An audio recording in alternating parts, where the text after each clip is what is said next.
అందరికీ నమస్కారం. డీలిమిటేషన్ ఏ పార్టీలో కూడా కొత్త లీడర్స్ పుట్టుకొస్తున్నారంటే వారంతా ఆశలు కూడా డీలిమిటేషన్ మీదే ఉంది. ఎందుకంటే 2029 ఎన్నికల టయానికి కూడా డీలిమిటేషన్ జరుగుతుంది. నియోజకవర్గాలు పునర్విభజన జరుగుతుంది. ప్రతి 4 నియోజకవర్గాలు ప్రతి పార్లమెంట్ పరిధిలోకి కేవలం 4 నియోజకవర్గాలు కలిపి ఒక పార్లమెంట్ పరిధి వస్తుంది. అదేవిధంగా సపోజ్ ఇప్పుడు ఒంగోలు ఉంటే ఒంగోలు అర్బన్ ఒకటి, ఒంగోలు టౌన్, ఒంగోలు 1, ఒంగోలు 2 రెండు అంటే రూరల్ ప్రాంతాలను కలిపి ఒక కాన్స్టిట్యున్సీ, ఒంగోలు టౌన్ వరకు ఒక కాన్స్టిట్యున్సీ. ఈ విధంగా కనుక చూసుకున్నట్లయితే మనకి కొత్తగా 50 నుంచి 75 వస్తాయి. మరి తెలంగాణకి కూడా మరిన్ని ఒక 50 సీట్లు పెరిగేటువంటి అవకాశం ఉంది. సో మనకి ఈసారి ఎలక్షన్ టయానికి కూడా 2029 ఎన్నికల నాటికి కూడా డీలిమిటేషన్ అనేది శరవేగంగా జరుగుతుంది. ఇదే గనక జరిగితే ఇప్పుడున్న పరిస్థితుల్లో కూడా రాష్ట్రంలో కొత్తగా వచ్చేటువంటి లీడర్లకు ప్లస్ అవుతుందని ఇప్పటికే రాష్ట్రం అంతా కూడా చర్చ నడుస్తుందని మనం చెప్పుకోవచ్చు. డీలిమిటేషన్ ద్వారా కూడా కొత్తగా మరొక 70 మంది ఎమ్మెల్యేలు మనకు పెరుగుతారు. అంటే ఇప్పుడు 175 కాన్స్టిట్యున్సీస్ మనకు రాష్ట్రం విడిపోయిన తర్వాత 175 కాన్స్టిట్యున్సీస్ ఉన్నాయి. మేబీ ఇంకొక 70 కనుక పెరిగినాయి అనుకో, 175 రౌండ్ ఫిగర్ వేసుకున్నా 75 వేసుకున్నా కూడా మనకి రమారమి 250 అసెంబ్లీ సీట్లు అయ్యే అవకాశం ఉంది. సో ఆ రోజు పరిస్థితిని బట్టి 230 అవ్వచ్చు, 240 అవ్వచ్చు, 250 అవ్వచ్చు.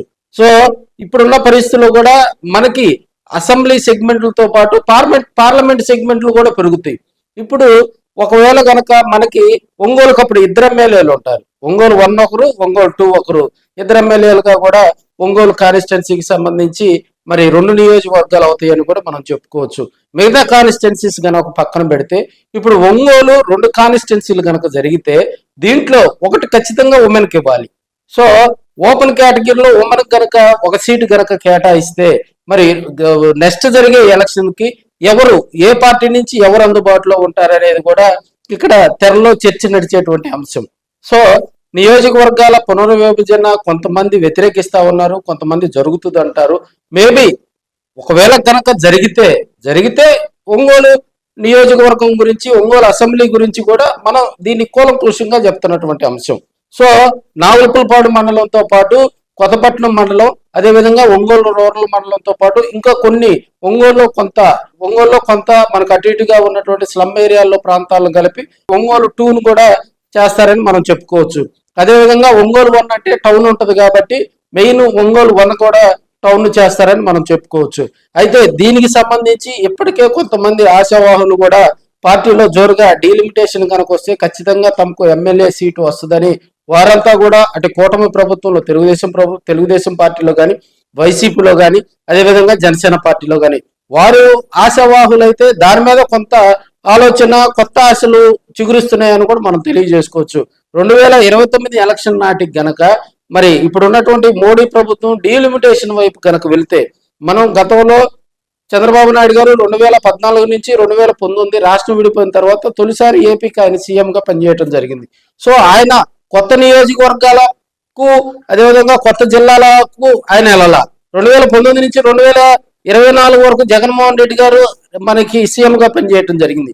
సో ఆయన గెజిట్ నోటిఫికేషన్ ద్వారా కొత్త జిల్లాల ఏర్పాటుకు ఆయన చర్యలు తీసుకోవడం జరిగింది. మారచ్చు, నియోజకవర్గాల డీలిమిటేషన్ అనేది ఖచ్చితంగా జరగదనేది కాదు, కానీ కొంత జరిగేటువంటి ఆలోచన ఉన్నది అని కూడా మనం తెలియజేసుకోవచ్చు.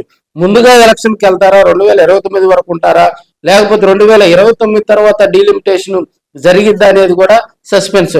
అయితే ఏదైనా కూడా ఈసారి కేంద్రంలో ఏ గవర్నమెంట్ వచ్చినా కూడా గడ్డుకాల పరిస్థితులు వస్తాయి కాబట్టి వారు ముందుగానే ఒక 2 సంవత్సరాల ముందుగానే ఈ జనగణన కులగణన కనుక అయిపోతే ఖచ్చితంగా కూడా డీలిమిటేషన్కి వెళ్ళేటువంటి, అంటే నియోజకవర్గాలు కనుక అసెంబ్లీ నియోజకవర్గాలు కనుక పునర్విభజన చేస్తే ఎస్సీలకు ఎన్ని ఇవ్వాలి, బీసీలకు ఎన్ని ఇవ్వాలి, ఎస్సీ ఉమెన్కి ఎన్ని ఇవ్వాలి, బీసీ ఉమెన్కి ఎన్ని ఇవ్వాలి, ఓపెన్ కేటగిరీలో ఉమెన్కి ఎన్ని ఇవ్వాలి, మెన్కి ఎన్ని ఇవ్వాలి. సో ఇవన్నీ బేరీజ్ వేసుకొని కూడా నియోజకవర్గాలకు సంబంధించి పునర్విభజన చెయ్యాలి. మనకి జనగణన జరిగి కూడా దాదాపుగా చాలా దశాబ్ద కాలం అయింది. కొత్తగా జనగణన కులగణన జరిగితేనే ఆ కులాల ఆ ప్రాతిపదికన కూడా మనకి నియోజకవర్గాలు పెరిగే అవకాశం ఉంది. ఒంగోలుకు మరి 2 ఎమ్మెల్యేలు కనుక వస్తే ఒకరు ఉమెన్, ఒకరు మెన్. సో ఈ పరిస్థితుల దృష్ట్యా కూడా ఒంగోలులో ఉన్నటువంటి అటు తెలుగుదేశం పార్టీ కానీ ఇటు వైసీపీ కానీ జనసేన పార్టీలో ఉన్నటువంటి లీడర్లు అయితే కొత్తగా ఈ డీలిమిటేషన్ వైపు కూడా ఈ మధ్య కొత్తగా ఆశలు చిగురిస్తున్నాయని మనం చెప్పుకోవచ్చు. ఏదైనా కూడా మన వీడియో అనేది వాస్తవానికి దగ్గరగా ఉంటుంది. అది పాజిటివ్గా ఉంటే పాజిటివ్గా తీసుకోండి, నెగిటివ్గా ఉంటే నెగిటివ్గా తీసుకోండి. ఈ మధ్య కాలంలో ఏదో చిన్న హెడ్డింగ్లు, ఏదో చిన్న చిన్న ఏది ఉన్నా కూడా మీకు పర్సనల్గా ఏదైనా ఇబ్బంది వచ్చినా నాకు కామెంట్ రూపంలో తెలపండి. లేదంటే నా ఫోన్ నెంబర్ కూడా డిస్క్రిప్షన్లో ఇస్తాను.